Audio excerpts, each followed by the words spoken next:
Get ready to live in a world where Nebraska football is relevant again. Let's get into it. Nebraska's notoriously not made a bowl game since 2016 when they lost to Tennessee. And well, they finally figured it out.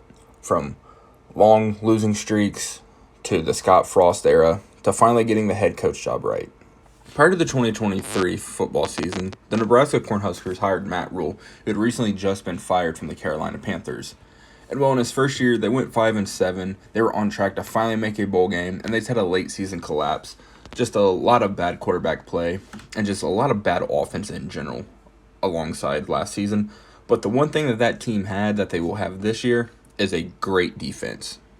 Last year, Nebraska had a top 15 defense, and when you get that type of production and that type of defensive play, you're usually going to be a really good to a great team. And Nebraska just wasn't last year. With the inconsistency on offense and the turnovers at the quarterback position, it just never seemed that Nebraska could get out of their own way. And well, when you get this great defense back and you have the type of quarterback that Dylan Raiola is and going to be, you have the formula to have success at Nebraska this year that we just have not seen in quite a while. Nebraska was able to get Dylan Raiola, who's the number 7th ranked prospect in this last recruiting cycle. He was originally committed to Georgia, moved to Georgia to be closer to the program, and ended up flipping to Nebraska because of family ties and being a legacy at Nebraska.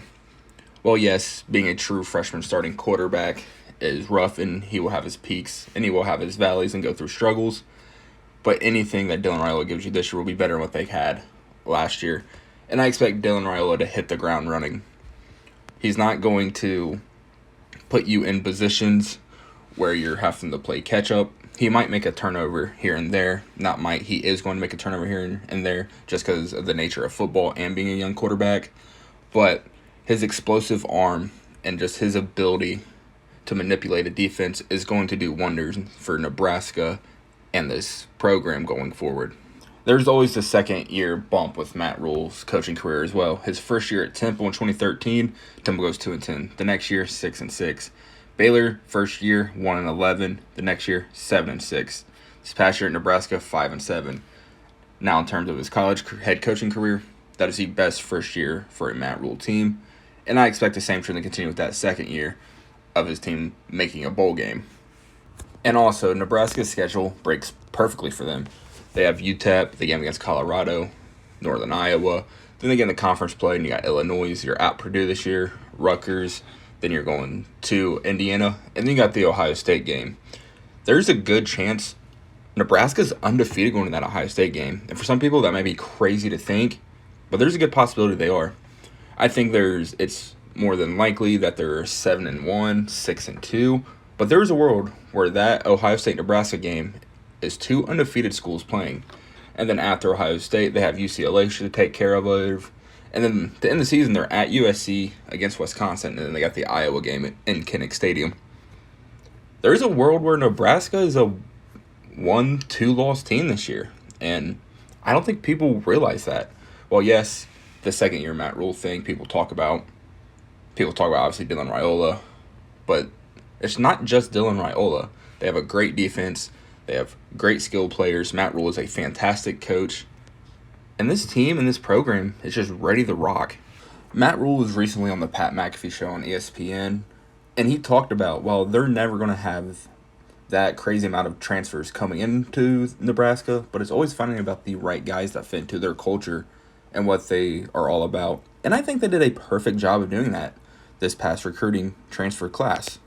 One of the receivers they brought in was Jamal Banks from Wake Forest. He had a really solid season for Wake Forest last year, all things considered.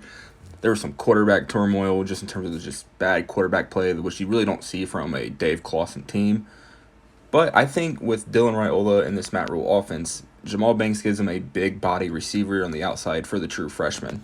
And they also got Isaiah Nayer from Texas, who in 2021 had an outstanding season, but has just battled some injuries. So he's found himself a home in Nebraska, and he's just another receiver that has production on a high level in the college ranks like Jamal Banks, as I previously stated. I think these two are going to be a real nice receiving duo. I think they might be one of the more underrated receiver duos going into this season.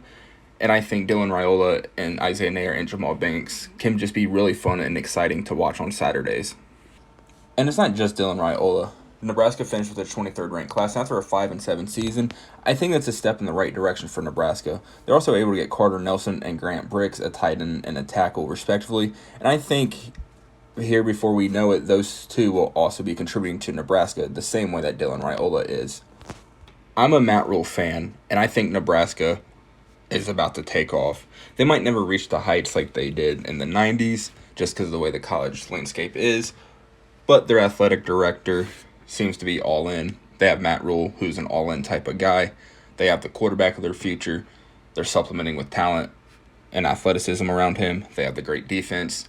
Nebraska, starting in 2024, this is the year that Nebraska goes on their run and stays consistent and does not fall back into this dark cloud that we have seen them for the past decade. I don't think they have a shot at winning the Big Ten this year, although crazier things have happened in college sports. But I think they are a dark horse for the wild card spot in the CFP 12 team.